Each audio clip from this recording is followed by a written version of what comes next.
Bapak, Ibu, dan saudara sekalian, firman Tuhan akan kita renungkan dari Lukas 15 ayat 28 sampai 30 demikian.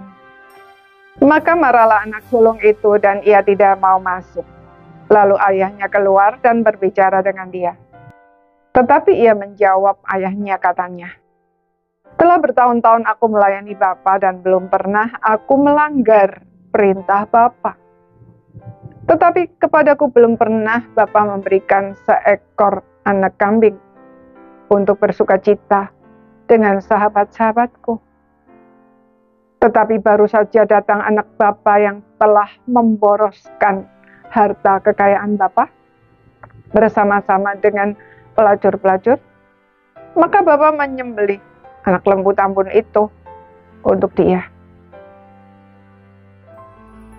Saudara-saudara sekalian, orang Farisi menganggap si anak hilang adalah para pemungut cukai dan semua orang-orang yang mereka anggap sebagai orang berdosa.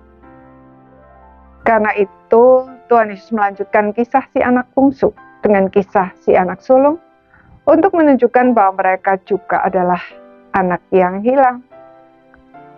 Kenapa demikian? Karena si sulung marah ketika bapaknya menerima kembali si bungsu yang telah menghabiskan harta bapaknya itu, bahkan menyembelih seekor domba, serta mengundang para tetangga untuk merayakan kedatangannya. Ia merasa diperlakukan tidak adil, karena ia yang selalu taat dan bekerja keras untuk ayahnya, tidak pernah dihargai dengan sebuah pesta. Saudara, anak sulung itu tidak sadar bahwa ia adalah ahli waris. Semua milik ayahnya adalah miliknya juga. Jika ia ingin berpesta, minta saja.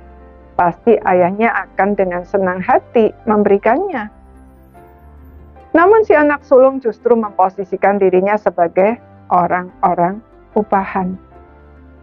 Dengan kata lain, bukan hanya si anak bungsu yang hilang, tetapi walaupun secara fisik ada di rumah, si anak sulung sebenarnya juga hilang. Demikian juga orang-orang Farisi dan para ahli Taurat. Secara fisik, memang mereka ada di bait Allah. Setiap hari belajar Taurat dan melakukan semua ritual agama yang diwajibkan dengan sangat teliti. Tetapi sebenarnya hati mereka jauh dari Allah.